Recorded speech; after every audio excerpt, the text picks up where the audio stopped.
Hello, my name is Ash Panchal. I'm a professor of emergency medicine at The Ohio State University.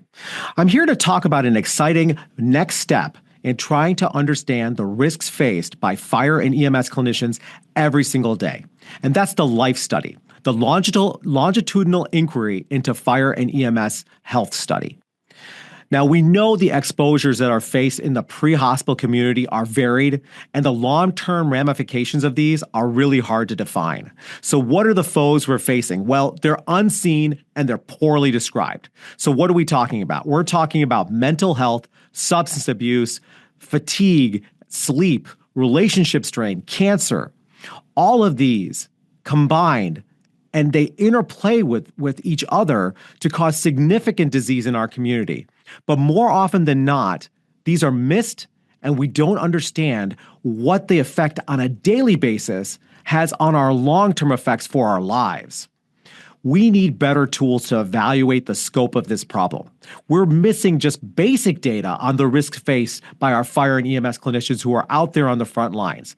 And one of the most important things is we need to understand the complex interplay between these different exposures. We need to truly evaluate the burden of these multiple insults on our population so we can support long-term advocacy for individuals and people who are truly taking care of us on a daily basis. So in the end, to do this, we do need to do a better job of telling the story of fire and EMS. And to do this, we need the community to be a strong partner as we move forward. Our overarching goal is very simple. Conduct a longitudinal evaluation of the risk factors and chronic diseases faced by fire and EMS.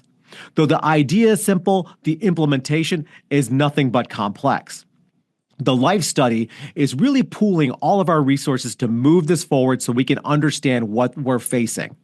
Now, as we try to do this, we're going to gain a better understanding of the long-term occupational risks for our firefighters and our EMS clinicians. But the most important thing is we understand them on a daily basis. So all those things that you do on a daily basis, just going out to your rig and taking in some of that diesel, what does that really do to you? And how does that affect you? Now, there's a lot of targets that we can think about when it comes to these kind of large long-term studies. We can talk about mental health. We can talk about cardiovascular diseases. We can talk about the exposures themselves, respiratory or other. Most importantly, we can talk about oncologic risk, but we can also talk about the risks that sometimes we bring in ourselves: tobacco, nicotine, vaping, substance abuse. But the more important concept is that all of these interplay with each other. We need to think about a multifaceted approach to move forward and really evaluate these concerns. So, in the future, my excitement is all about the fact that we're going to start being able to start identifying some of the risks that we face.